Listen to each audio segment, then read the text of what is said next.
দেখো তোমাদের প্রাইমারি অ্যামিনের বিক্রিয়া করাছিলাম। এবার যে বিক্রিয়াটা সেটা হচ্ছে হফম্যান মাস্টার্ড অয়েল বিক্রিয়া। এই বিক্রিয়া কি করা হয়, একটা প্রাইমারি অ্যামিনকে মনে করো RNH2 কে বিক্রিয়া করানো হয় কার্বন ডাই সালফাইডের সাথে। এটা হচ্ছে কার্বন ডাই সালফাইড CH2, গঠন আকৃতি লিখেছি। এই প্রাইমারি অ্যামিনের যে লোন পেয়ার আছে, লোন পেয়ার মানে নিঃসঙ্গ ইলেকট্রন জোড়, সেটা কি এই কার্বনে অ্যাটাক করে, পাই বন্ডটা সালফারের মাথায় চলে যায়। এবং এইখানেই বলে দিচ্ছি তখন কি হয়, নাইট্রোজেনের মাথায় প্লাস চার্জ আসবে, ফলে এখানে একটা H প্লাস বেরোবে। সেই H প্লাসটা এই সালফারের সাথে যুক্ত হয়ে এটা হয়ে যাবে SH গ্রুপ। কেন? কারণ সালফারের মাথায় নেগেটিভ চার্জ আছে, সেখানে H প্লাস যুক্ত। তাহলে পাবো দেখো RNH CSH double bond S। এই যৌগটার নাম হচ্ছে ডাইথায়োকার্বামিক অ্যাসিড। থায়ো কেন? সালফারের আরেক নাম হচ্ছে থায়ো। তাহলে এটার নাম লিখলাম ডাইথায়ো কার্বামিক অ্যাসিড। এই ডাইথায়োকার্বামিক অ্যাসিডকে এবার যদি HgCl2 মিশিয়ে একটু হিট করা হয়, তাহলে এই যৌগটা উৎপন্ন করে RNC ডবল বন্ড S। এই যৌগটার স্ট্রাকচার দেখো RNCOর মতো। RNCO থাকলে তাকে বলে অ্যালকিল আইসোসায়ানেট, কিন্তু এখানে সালফার আছে বলে এই যৌগটার নাম হচ্ছে অ্যালকিল আইসোথায়োসায়ানেট। সালফার আছে তাই থায়ো। তাহলে লিখলাম দেখো অ্যালকিল আইসোথায়োসায়ানেট। এই যৌগটার গন্ধ হচ্ছে সর্ষের তেলের মতো ঝাঁঝালো। কেমন? এই যৌগটার গন্ধ কিন্তু সর্ষের তেলের মতো, তাই বিক্রিয়াটাকে বলছে Hofmann mustard oil. Mustard oil মানে সর্ষের তেল। হফম্যান মাস্টার্ড অয়েল বিক্রিয়া।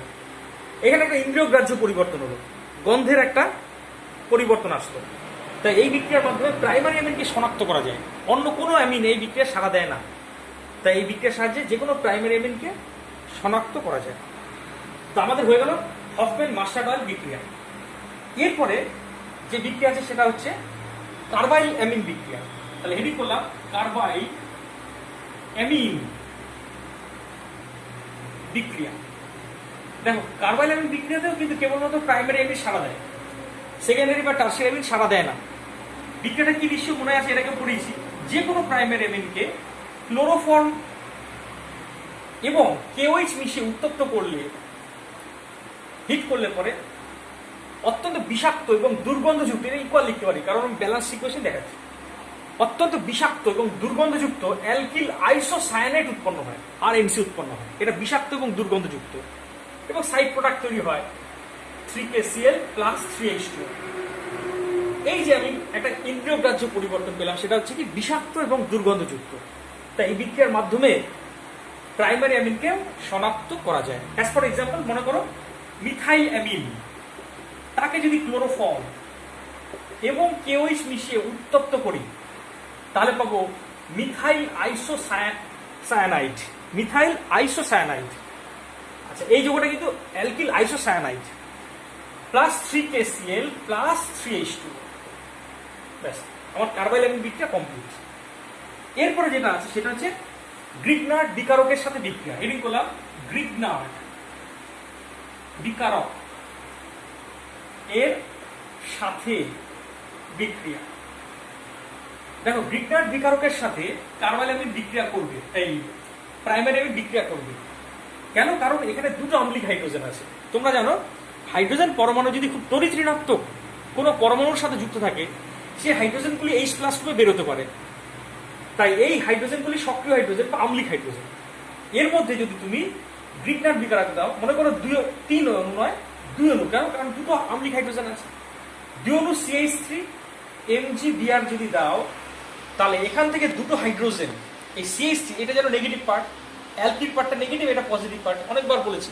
তাহলে নেগেটিভ পার্ট দুটো H প্লাসকে ধরবে, এখান থেকে দুটো হাইড্রোজেনকে ধরবে, ধরে তৈরি করবে দুটো CH4 প্লাস, সাইড প্রোডাক্ট তৈরি হবে RN MgBr।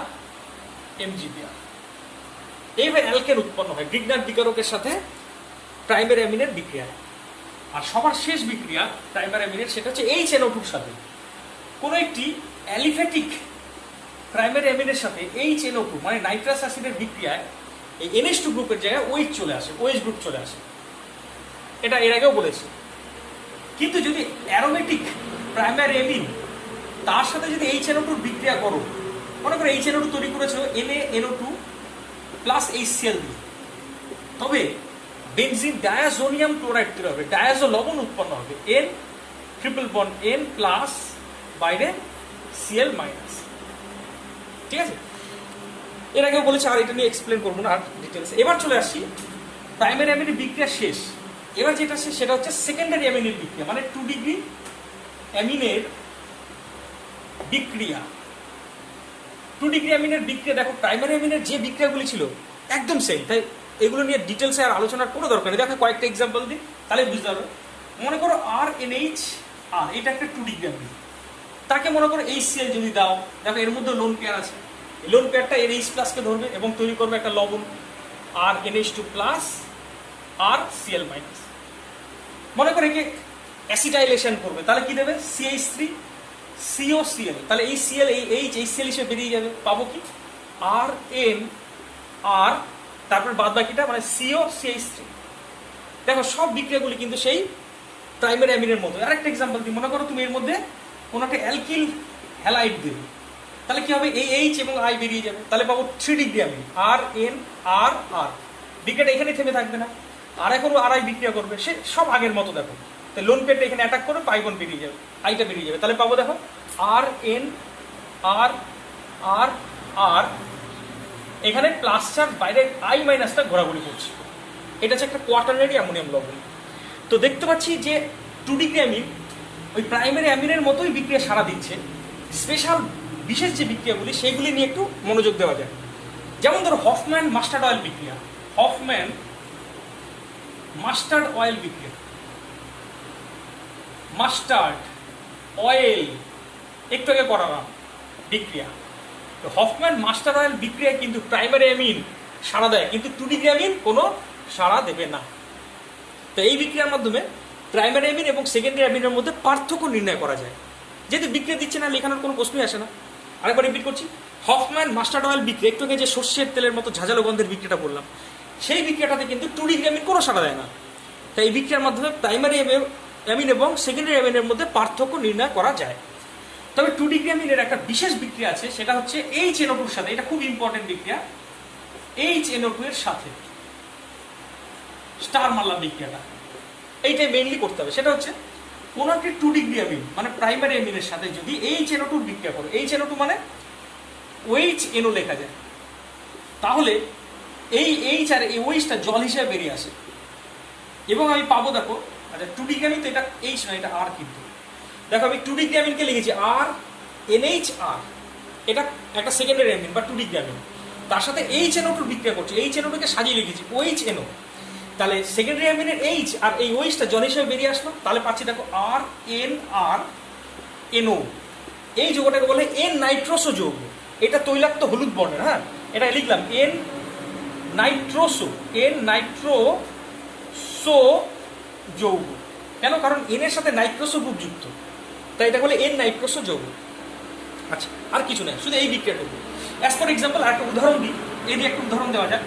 মনে করো কোনো একটা সেকেন্ডারি অ্যামিন, এটা খুব ইম্পর্টেন্ট বিক্রিয়া, স্টার মেরে লিখে নেবে, এটা একটা secondary amine, aromatic secondary amine, তার সাথে মনে করো বিক্রিয়া করাচ্ছ HNO2, তাহলে একটু আগে বললাম H সরে যাবে, তার জায়গায় NO আসবে, একটু আগে যেটা দেখালাম, তাহলে পাবো দেখো N, এখানে তো CH3 ছিল, এই CH3টা, আর শুধু হাইড্রোজেনের জায়গায় কে চলে এসছে NO, তাহলে এই যৌগটা কি বলতে পারি N নাইট্রোসো যৌগ, কারণ N এর সাথে NO যুক্ত।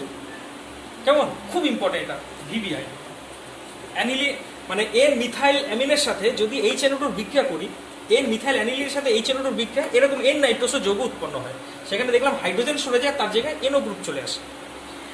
আচ্ছা, তাহলে HNO2 বিক্রিয়া আর কিছু নেই। এবার যেটা আছে সেটা হচ্ছে প্রাইমারি অ্যামিনের শনাক্তকরণ। হেডিং বললাম প্রাইমারি অ্যামিনের শনাক্তকরণ। কি করে প্রাইমারি অ্যামিনকে চেনা যায়, শনাক্ত করা যায়? মানে এমন বিক্রিয়া দেবো যে বিক্রিয়া শুধু প্রাইমারি অ্যামিন সাড়া দেয় এবং সেখানে কোনো ইন্দ্রিয়গ্রাহ্য পরিবর্তন আসে, সেই বিক্রিয়াকে শনাক্তকরণের জন্য ব্যবহার করা হয়। যেমন 1 নম্বর বিক্রিয়াটা অবশ্যই তোমাদের মনে আসছে, কার্বাইল অ্যামিন বিক্রিয়া। কার্বাইল অ্যামিন বিক্রিয়া। দেখো এই বিক্রিয়াটা অনেকবার আলোচনা করেছি, তাই এটা নিয়ে আর লিখবো না, জাস্ট মুখে বলছি শোনো।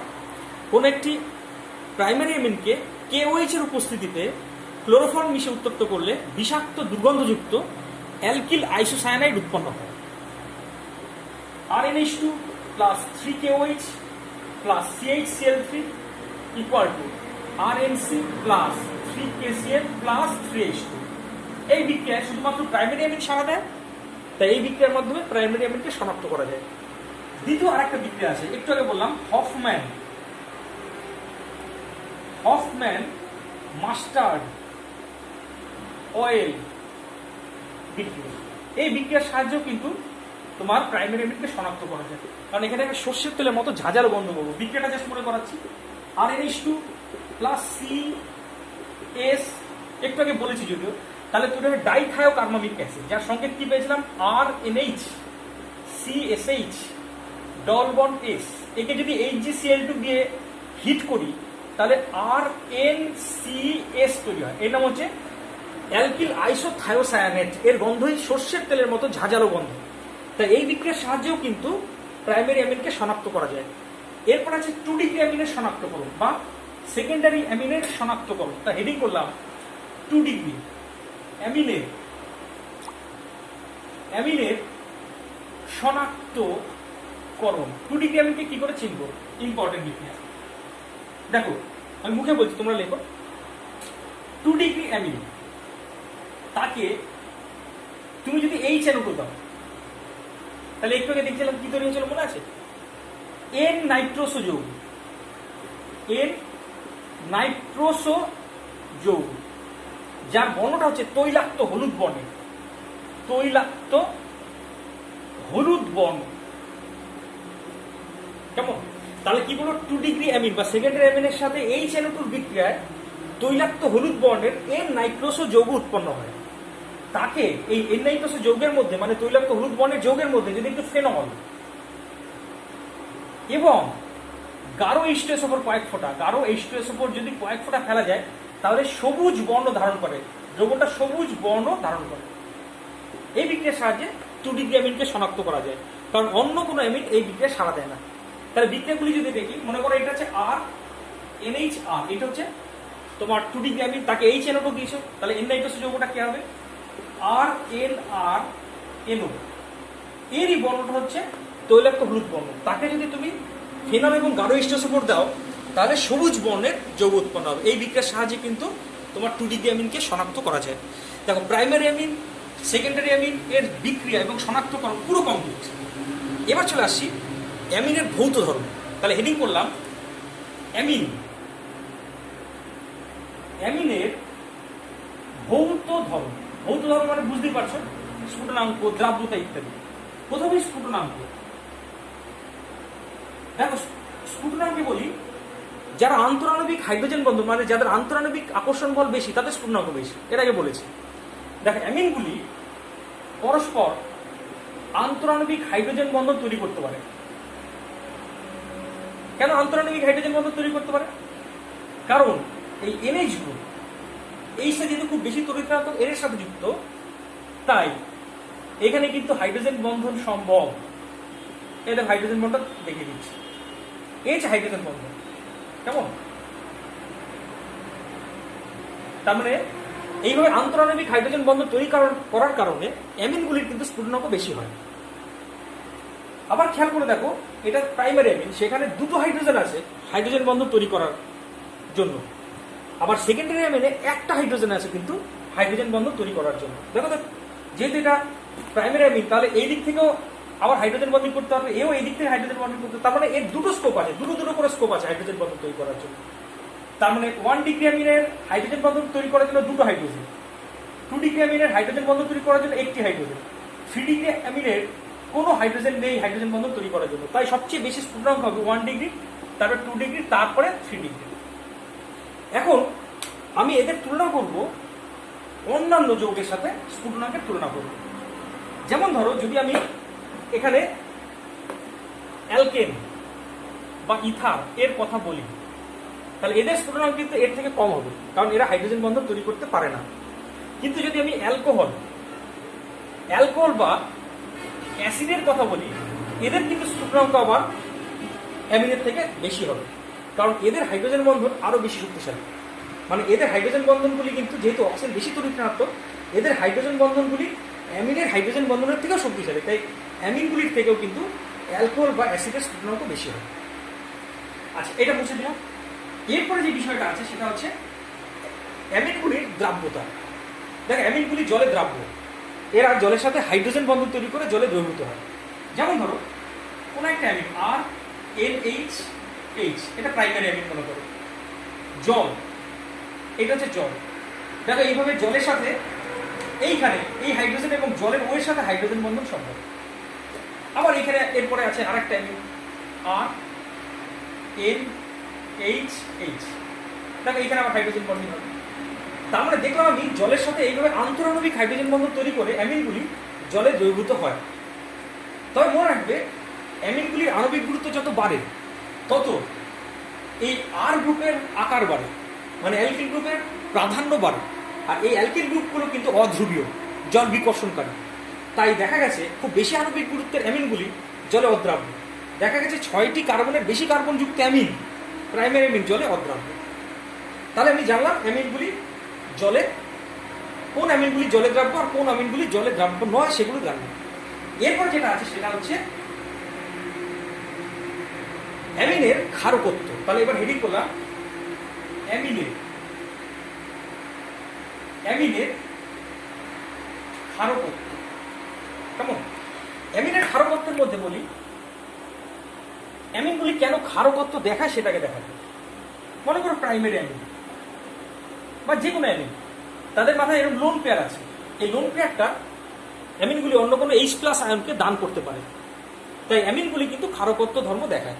কারণ তুমি জানো লুইস কনসেপ্ট অনুসারে যারা নিঃসঙ্গ ইলেকট্রন দান করে তারাই ক্ষার। তাহলে এরা যেহেতু তাদের লোন পেয়ার H+ কে দান করছে, তাই এরা ক্ষার। এই কারণে ammonia, primary amine, secondary amine, tertiary amine সবাই কিন্তু ক্ষার ধর্ম দেখায়। তবে ক্ষারকত্ব দেখানোর আরেকটা ব্যাখ্যা আছে, সেটা কি?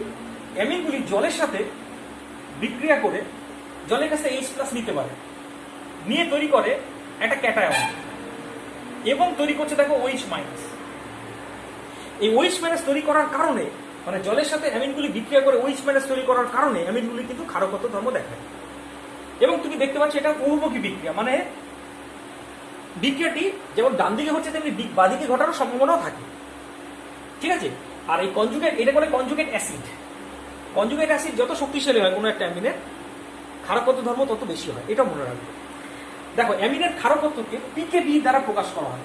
আমি pKa অ্যাসিডের ক্ষেত্রে বলেছিলাম, আর এটা ডিটেলসে বলার কোনো দরকার নেই, তবু বলছি অ্যামিনের ক্ষারকত্বগুলিকে pKbর সাহায্যে প্রকাশ করা হয়। মনে রাখবে, pKb যত বাড়বে ক্ষারকত্ব তত কমবে। মানে pKbর সাথে ক্ষারকত্বের ব্যস্তানুপাতিক সম্পর্ক। ক্ষারকত্ব inversely proportional to pKb of amines. আর বলবো না। তার মানে কোনো অ্যামিনের pKbর মান যত বেশি হবে তার ক্ষারকত্ব তত কম হবে। যেমন ধরো আমি অ্যালিফ্যাটিক অ্যামিনগুলির দিকে একটু তাকাই। এটা অ্যামোনিয়া, CH3NH2, CH3NH, CH3, এগুলো হচ্ছে সব অ্যালিফ্যাটিক অ্যামিন। আর অ্যারোমেটিক অ্যামিনের দিকে একটু তাকাই। এটা হচ্ছে অ্যানিলিন, এটা হচ্ছে বেঞ্জিন বলয়, NH, CH3, এরা সব অ্যারোমেটিক অ্যামিন। দেখা যায় অ্যারোমেটিক অ্যামিনগুলি অপেক্ষা অ্যালিফ্যাটিক অ্যামিনগুলির ক্ষারকত্ব সবসময় বেশি হয়। কেন? এটা ক্লাস 11-এও তোমরা পড়েছো। অর্থাৎ এদের pKb দেখা যায় ওই 9-এর আশেপাশে, এদের pKb অ্যারোমেটিক অ্যামিনগুলি। আর এদের pKb মানে অ্যালিফ্যাটিক অ্যামিনগুলির pKbর মান দেখা যায় অ্যারাউন্ড 4-এর আশেপাশে। যেহেতু এদের pKbর মান বেশি, তাই এদের ক্ষারকত্ব কিন্তু কম। এখন প্রশ্ন হচ্ছে কেন অ্যারোমেটিক অ্যামিনগুলির থেকে অ্যালিফ্যাটিক অ্যামিনগুলির ক্ষারকত্ব বেশি কেন? আমি দুটো উদাহরণ দিয়ে আলোচনা করছি, যদি এটা 11-এ হয়েছে তোমাদের। এই দুটোকে রাখলাম উদাহরণ হিসেবে। এই অ্যামিনের ক্ষারকত্ব বেশি এর থেকে, কারণ অ্যানিলিনের লোন পেয়ারটি বেঞ্জিন বলয়ের সাথে রেজোনেন্সে অংশ নেয়। রেজোনেন্স তোমরা দেখিয়ে দেবার দেখালাম, জানো তোমরা। অ্যানিলিনের নাইট্রোজেনের উপরে যে নিঃসঙ্গ ইলেকট্রন জোড় আছে, সেই নিঃসঙ্গ ইলেকট্রন জোড়টি বেঞ্জিন বলয়ের সাথে রেজোনেন্সে অংশ নেয়। ফলে নাইট্রোজেনের উপরে নিঃসঙ্গ ইলেকট্রন জোড়ের সহজলভ্যতা হ্রাস পায়, তাই এর ক্ষারধর্ম কমে যায়। কিন্তু এখানে এই ধরনের কোনো রেজোনেন্স হয় না, বরং CH3 গ্রুপের প্লাস আই এফেক্টের ফলে এই নিঃসঙ্গ ইলেকট্রন জোড় কিন্তু আরো সহজে অন্য কাউকে দান করতে পারে। এই কারণে অ্যালিফ্যাটিক অ্যামিনগুলির ক্ষারকত্ব অ্যারোমেটিক অ্যামিন অপেক্ষা বেশি হয়। আচ্ছা, এবার তোমরা অলরেডি জানলে যে অ্যালিফ্যাটিক এবং অ্যারোমেটিক অ্যামিনের মধ্যে কে বেশি ক্ষারকীয় এবং কেন সেটাও বললাম। দেখো, তোমাদের অ্যালিফ্যাটিক অ্যামিনের ক্ষারকত্বের এবার তুলনা করবো। অ্যালিফ্যাটিক অ্যামিন হিসেবে 3টে অ্যামিনকে নিয়েছি। এটা হচ্ছে CH3NH2 primary amine, secondary amine, tertiary amine, methyl amine, dimethyl amine, trimethyl amine. এদের ক্ষারকত্বের তুলনা করবো দুটো কন্ডিশন। একটা হচ্ছে অ্যাপ্রোটিক দ্রাবকে। অ্যাপ্রোটিক দ্রাবক মানে যেমন কার্বন টেট্রাক্লোরাইড, CH2, হ্যাঁ, যেমন উদাহরণ দিতে পারি অ্যাপ্রোটিক দ্রাবক CH2 বা কার্বন টেট্রাক্লোরাইড। এরকম দ্রাবকের মধ্যে অ্যামিনগুলির ক্ষারকত্বের তুলনা করবো। আর হচ্ছে প্রোটিক দ্রাবক। প্রোটিক দ্রাবক মানে জলের মধ্যে অ্যামিনগুলির ক্ষারকত্বের তুলনা করবো। আগে অ্যাপ্রোটিক দ্রাবকে অ্যামিনগুলির ক্ষারকত্বের তুলনা করছি। দেখো, মনে রাখবে নিয়ম হলো এরা সবাই ক্ষার কেন? কারণ এদের মাথায় লোন পেয়ার আছে, নিঃসঙ্গ ইলেকট্রন জোড় আছে। কেমন? এবার এই নিঃসঙ্গ ইলেকট্রন জোড় যে যত সহজে দান করবে কোনো একটা H+কে মানে প্রোটনকে, সে তত ভালো ক্ষার হবে। এক্ষেত্রে দেখো, অ্যালকিল গ্রুপগুলির প্লাস আই এফেক্ট আছে। ইলেকট্রন ঠেলা বা ইলেকট্রন বিকর্ষণ করার মতো প্লাস আই এফেক্ট আছে।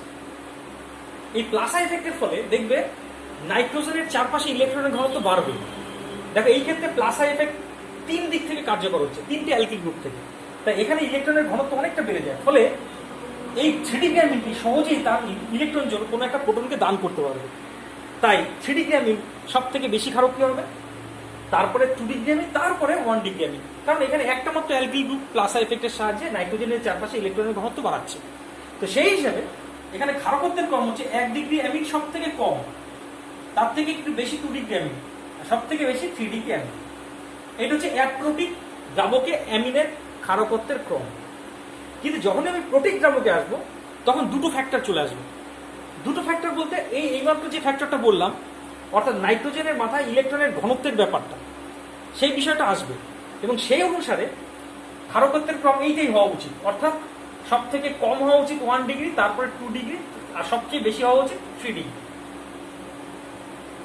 কি সাপেক্ষে, কোন সাপেক্ষে এটা হওয়া উচিত? যে নাইট্রোজেনের চারপাশে ইলেকট্রনের ঘনত্ব যেহেতু সবচেয়ে বেশি 3D গ্রামিনের ক্ষেত্রে বেশি, তাই 3D গ্রামিন সবচেয়ে বেশি ক্ষারকীয় আর 1D গ্রামিন সব থেকে কম ক্ষারকীয়। কিন্তু মাই ডিয়ার, এই প্রোটিক দ্রাবকে শুধুমাত্র এই এফেক্টই কার্যকর নয়, আরেকটা ঘটনা বা আরেকটা এফেক্ট অ্যামিনের ক্ষারকত্ব নির্ণয়ে সাহায্য করে। সেটা কি? অ্যামিনগুলি প্রোটিক দ্রাবক মানে এখানে জলের সাথে বিক্রিয়া করে যে কনজুগেট অ্যাসিড তৈরি করে, যেমন এটা হচ্ছে কনজুগেট অ্যাসিড। এই কনজুগেট অ্যাসিডগুলির স্থায়িত্বের উপরেও ক্ষারকত্ব নির্ভর করে। কনজুগেট অ্যাসিডগুলি যত স্থায়ী হবে, সংশ্লিষ্ট অ্যামিনটি তত বেশি শক্তিশালী ক্ষার হবে। দেখো, এটা হচ্ছে প্রাইমারি অ্যামিন থেকে প্রাপ্ত কনজুগেট অ্যাসিড, এটা সেকেন্ডারি অ্যামিন থেকে প্রাপ্ত কনজুগেট অ্যাসিড, এটা টারশিয়ারি অ্যামিন থেকে প্রাপ্ত কনজুগেট অ্যাসিড। কেন একটা H+ দিয়েছে, তাই ক্যাটায়ন তৈরি করে OH- তৈরি করছে। এখান থেকে একটা H+ নিয়ে এটা NH2+ হয়ে গেল, এখান থেকে একটা H+ নিয়ে এর মধ্যে একটা হাইড্রোজেন চলে আসলো, প্লাস চার্জ চলে আসলো। এগুলো হচ্ছে কনজুগেট অ্যাসিড। এবার দেখবো এই কনজুগেট অ্যাসিডগুলির স্থায়িত্বের ক্রম। খেয়াল করে দেখো, 1D গ্রামিন থেকে যে কনজুগেট অ্যাসিডটা পেয়েছি তাকে আমি আগে লিখছি CH3NH, এই N এর মধ্যে প্লাস চার্জ। দেখ, এই কনজুগেট অ্যাসিডটি মানে এই অ্যাসিডটি জলের সাথে মানে দ্রাবকের সাথে হাইড্রোজেন বন্ডিং তৈরি করতে পারবে, করে স্থায়িত্ব লাভ করবে। কেমন? 2D গ্রামিনের কনজুগেট অ্যাসিডটিও, 2D গ্রামিনের যে কনজুগেট অ্যাসিড সেটাও কিন্তু জলের সাথে হাইড্রোজেন বন্ডিং করবে। কেমন হবে দেখি? CH3NH, CH3। কিন্তু দেখো তো, হাইড্রোজেনের সংখ্যা কমে গেল। জলের সাথে হাইড্রোজেন বন্ডিং করার মতো হাইড্রোজেনের সংখ্যা এখানে কটা আছে দেখো তো, খেয়াল করে দেখো। জলের সাথে হাইড্রোজেন বন্ডিং করার জন্য মাত্র 2টো হাইড্রোজেন আছে। আবার 3D গ্রামিন এইটা জলের সাথে যদি হাইড্রোজেন বন্ডিং করতে চায়, তাহলে খেয়াল করে দেখো তো কটা হাইড্রোজেন অ্যাভেলেবেল আছে হাইড্রোজেন বন্ডিং করার জন্য। মাত্র একটা hydrogen is available for hydrogen bonding. কেমন? তাহলে যেহেতু এক্ষেত্রে হাইড্রোজেন বন্ডিংটা সবচেয়ে বেশি হচ্ছে, তাই এই কনজুগেট অ্যাসিডটি সব থেকে বেশি স্থায়ী হচ্ছে। অর্থাৎ 1D গ্রামিন থেকে প্রাপ্ত কনজুগেট অ্যাসিড সবচেয়ে স্থায়ী, আর 3D গ্রামিন থেকে প্রাপ্ত কনজুগেট অ্যাসিড সবচেয়ে কম স্থায়ী হবে। এই অনুসারে কিন্তু ক্ষারকত্বের ক্রম হওয়া উচিত, ক্ষারকত্বের ক্রম হওয়া উচিত, সব থেকে বেশি ক্ষারকীয় হওয়া উচিত কোনটা তাহলে 1 ডিগ্রি অ্যামিন, কারণ এই কনজুগেট অ্যাসিড সবচেয়ে স্থায়ী। তারপরে হওয়া উচিত ছিল 2 ডিগ্রি অ্যামিন, তারপরে হওয়া উচিত ছিল 3 ডিগ্রি অ্যামিন। দেখো দুটো বিপরীতমুখী এফেক্ট চলে আসলো না। আগে নাইট্রোজেনের ঘনত্ব বিচার করলে সব থেকে কম ক্ষারকত্ব 1 ডিগ্রি অ্যামিন হওয়া উচিত, আর কনজুগেট অ্যাসিডের স্থায়িত্ব বিচার করলে সব থেকে বেশি ক্ষারকীয় হওয়া উচিত আমার 1 ডিগ্রি অ্যামিন। এই দুটি বিপরীতমুখী এফেক্টের ফলে অ্যাকচুয়ালি দেখা যায় সব থেকে বেশি ক্ষার ধর্ম দেখায় মাঝেরটা। মাঝেরটা বলতে কোনটা বলতো? এই 2 ডিগ্রি অ্যামিনটা সব থেকে বেশি ক্ষার ধর্ম দেখায়। হ্যাঁ, দুটো বিপরীতমুখী এফেক্ট তো, একটা বলছে 3 ডিগ্রি সবচেয়ে বেশি ক্ষারকীয়, আর একটা বলছে 1 ডিগ্রি অ্যামিন সবচেয়ে বেশি ক্ষারকীয়। এই দুটি পরস্পর বিপরীতমুখী এফেক্টের কারণে সব থেকে বেশি ক্ষার ধর্ম দেখায় অ্যাকচুয়ালি মাঝেরটি, অর্থাৎ 2 ডিগ্রি সব থেকে বেশি ক্ষারকীয় হয়। আবার এবার কোনটা আসে? এবার ফিক্স নেই, কখনো কখনো 1 ডিগ্রি এবার চলে আসে, তারপরে 3 ডিগ্রি, আবার কখনো কখনো 2 ডিগ্রির পরে 3 ডিগ্রি অ্যামিন আসে, তারপরে 1 ডিগ্রি অ্যামিন আসে। তবে প্রোটিক দ্রব্যকে 2 ডিগ্রি অ্যামিন সবচেয়ে বেশি ক্ষারকীয় হবে, এর কোনো ব্যতিক্রম নেই। তো কোন ক্ষেত্রে 1 ডিগ্রি অ্যামিন বেশি ক্ষারকীয় হয়? যেমন ধরো যদি মিথাইল গ্রুপ থাকে, মিথাইল গ্রুপ যদি ধরি তাহলে দেখবো এই ডাইমিথাইল অ্যামিন সবচেয়ে বেশি ক্ষারকীয়, তারপর আসে 1 ডিগ্রি অ্যামিন, মানে তারপর আসে মিথাইল অ্যামিন, তারপর আসে 3 ডিগ্রি অ্যামিন। মনে থাকতে হবে, সব মনে রাখতে হবে। মিথাইল গ্রুপ যদি থাকে অ্যালকিল গ্রুপ হিসেবে তাহলে 2 ডিগ্রির পরে 1 ডিগ্রি, তারপর 3 ডিগ্রি। কিন্তু যদি ইথাইল গ্রুপ থাকে তাহলে কিন্তু নিচের রুলটি ফলো হবে, অর্থাৎ ইথাইল গ্রুপ যদি থাকে তাহলে সব থেকে বেশি, সরি ইথাইল বলেছি, তাহলে এটা CH2CH3, এটা CH2CH3, এটা H। দেখো এটা 2 ডিগ্রি অ্যামিন সবচেয়ে বেশি ক্ষারকীয় হবে, এর কোনো ব্যতিক্রম নেই। কিন্তু এক্ষেত্রে 3 ডিগ্রিটা এরপরে আসে, মানে CH3 CH2 N CH2 CH3 CH2 CH3, তারপর আসে 1 ডিগ্রি, মানে CH3 CH2 NH2। এটা বুঝা গেল? তাহলে অ্যাপ্রোটিক দ্রব্যকে 3 ডিগ্রি, তারপর 2 ডিগ্রি, তারপর 1 ডিগ্রি। আর প্রোটিক দ্রব্যকে 2 ডিগ্রি সবসময় আগে, তারপর 1 ডিগ্রি কখনো কখনো, তারপরে 2 ডিগ্রি। আবার কখনো সরি, প্রোটিক দ্রব্যকে 2 ডিগ্রি সবসময় ফার্স্ট, তারপরে কখনো কখনো 1 ডিগ্রি আসে, আবার কখনো কখনো 3 ডিগ্রি আসে। নেক্সট এবার চলে আসি পরের প্রসঙ্গে, সেটা হচ্ছে তোমাকে কয়েকটি অ্যামিনকে দেখাচ্ছে, তোমরা ক্ষারকত্বের বিচার করবে। যেমন ধরো আমি এখানে লিখছি বেঞ্জিন বলা হয় NH2, বেঞ্জিন বলা হয় NH, বেঞ্জিন বলা হয়, বেঞ্জিন বলা হয় NH, NH নয় N ট্রিপল বন্ড। হ্যাঁ, আবার বেঞ্জিন, 3টে বেঞ্জিন বলা হয়। দেখো সবার মাথায় লোন পেয়ার আছে, তাই সবাই ক্ষার ধর্ম দেখাবে, কিন্তু প্রশ্ন হচ্ছে কোনটা সবচেয়ে ক্ষারকীয় হবে আর সবচেয়ে কম ক্ষারকীয় কোনটা হবে। দেখো এই লোন পেয়ারটি 3টে বেঞ্জিন বলের সাথে রেজোনেন্সে যাবে, তার ফলে এই লোন পেয়ারের সহজলভ্যতা সবচেয়ে কমে যাবে, তাই সবচেয়ে কম ক্ষারকীয় হবে, মানে এই সহজে কাউকে তার লোন পেয়ার দিতে পারবে না, তাই সবচেয়ে কম ক্ষারকীয় হবে। আর সবচেয়ে বেশি ক্ষারকীয় হবে এর মধ্যে এই অ্যানিলিনটি, তাহলে ক্ষারকত্বের কম হচ্ছে দেখো সব থেকে বেশি অ্যানিলিন, তারপর ডাইফিনাইল অ্যামিন, তারপর ট্রাইফিনাইল অ্যামিন। নেক্সট আরেকটা প্রশ্ন রাখছি, মনে করো তোমার কাছে বললো CH3 NH বেঞ্জিন বলা হয়, শুধু বেঞ্জিন বলা হয় NH2, বেঞ্জিন বলা হয় NCH3CH3, এদের ক্ষারকত্বের কমে সাজাতে বললো। মনে রাখবে CH3 গ্রুপের কিন্তু প্লাস আই এফেক্ট আছে, তাই এক্ষেত্রে কিন্তু বেঞ্জিন বলের সাথে সব লোন পেয়ারই রেজোনেন্সে যাবে, তাতে কোনো সন্দেহ নেই। তাই এখানে মেইন কন্ট্রোলিং ফ্যাক্টর হল প্লাস আই এফেক্ট। যেহেতু এখানে দুটো CH3 group plus I effect প্রয়োগ করবে, তাই ক্ষারকত্ব সবচেয়ে বেশি হবে। তার মানে এটাকে 1 নম্বর দিলাম, এটা ক্ষারকত্ব এদের মধ্যে সবচেয়ে বেশি। তারপরে এখানে একটা CH3 প্লাস আই এফেক্ট প্রয়োগ করছে, তাই এটা 2 নম্বর। আর সবচেয়ে কম ক্ষারকীয় এর মধ্যে হবে এটা, মানে এটা হচ্ছে 3 নম্বর। তাহলে সবচেয়ে বেশি ক্ষারকীয় হচ্ছে এই যৌগটি, তারপরে এই যৌগটি, তারপরে সবচেয়ে কম ক্ষারকীয় হবে অ্যানিলিন। নেক্সট চলে আসি পরের প্রসঙ্গে, সেটা হলো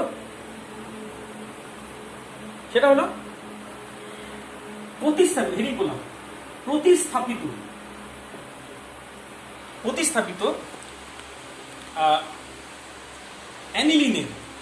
অ্যানিলিন এর ক্ষারকত্বের তুলনা, প্রতিস্থাপিত অ্যানিলিনের ক্ষারকত্বের তুলনা কিরকম একটু বলে রাখি নিয়মটা, যদিও নিয়মটা তোমাদের এর আগেও বলেছি।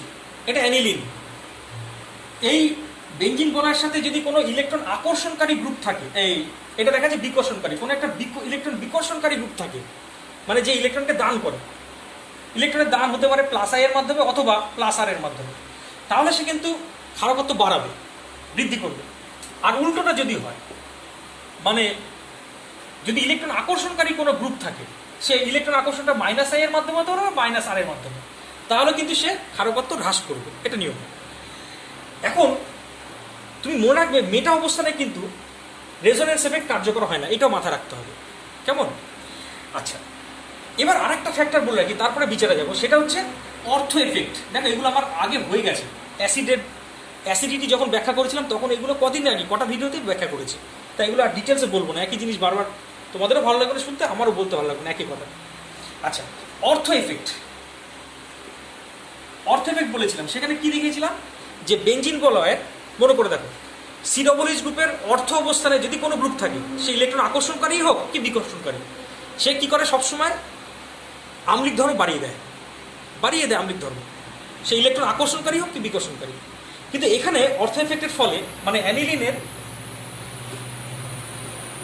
অর্থ অবস্থানে যদি কোনো একটা গ্রুপ থাকে, সে ইলেকট্রন আকর্ষণকারী হোক, মানে এইরকম গ্রুপই হোক কি এরকম, সে সবসময় ক্ষারকত্বের ক্ষেত্রে কমিয়ে দেবে, এটা যেন মাথায় থাকে।